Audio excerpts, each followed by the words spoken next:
When you think of an 18th century pirate captain, you probably imagine a bloodthirsty, lawless psychopath swinging a cutlass, roaring at his crew, and ruling through absolute terror. But historical reality tells a completely different, much more fascinating story. The most successful pirate captains of the Golden Age were not chaotic rebels. They were actually some of the most brilliant, forward-thinking corporate managers and structural engineers the world has ever seen.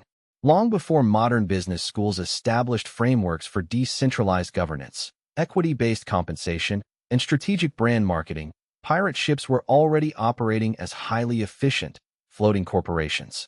They managed international supply chains, mitigated high-stakes operational risks, and solved complex workplace retention issues that would leave a modern Fortune 500 CEO staring in absolute envy. In a world of rigid, dysfunctional corporate hierarchies, Quap Bien were the ultimate agile startups. To understand how a pirate ship outsmarted the traditional empires of the world, we have to look directly at their radical innovation in corporate governance, the total destruction of top-down dictatorship. In the 1700s, a standard merchant vessel was a corporate nightmare. The captain, appointed by wealthy landowners, possessed absolute, tyrannical power. They routinely underpaid their workers, cut down food rations to maximize profits, and used brutal physical violence to maintain discipline.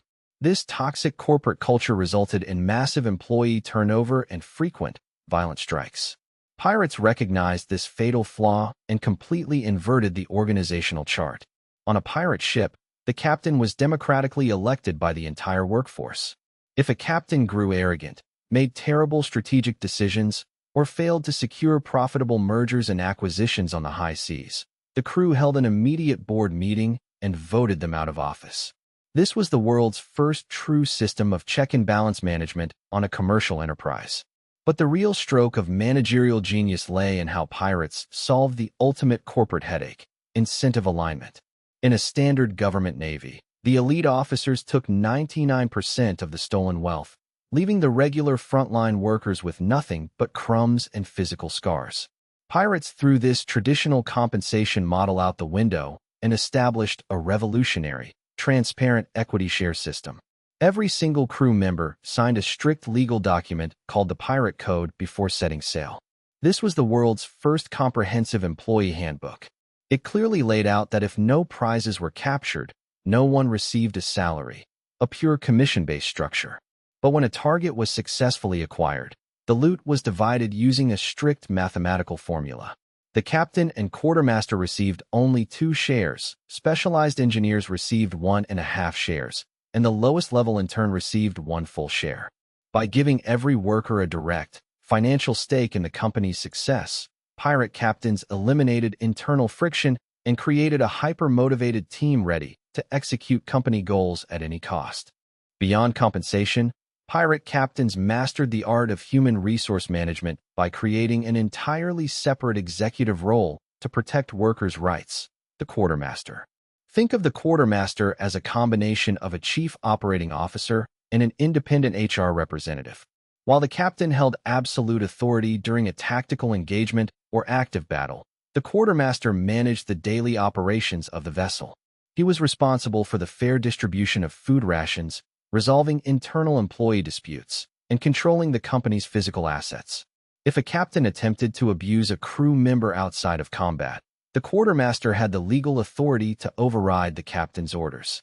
This brilliant division of labor ensured that executive leadership could never consolidate tyrannical power, keeping workplace morale and operational efficiency at an all-time high.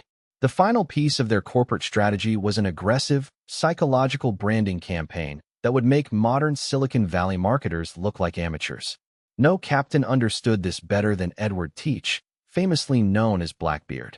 Blackbeard realized that physical combat was an expensive, high-risk operational cost that drained company resources, damaged inventory, and risked employee lives.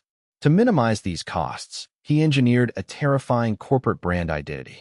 He wore smoking fuses in his hair, strapped 6 pistols to his chest, and cultivated a mythic reputation for absolute brutality.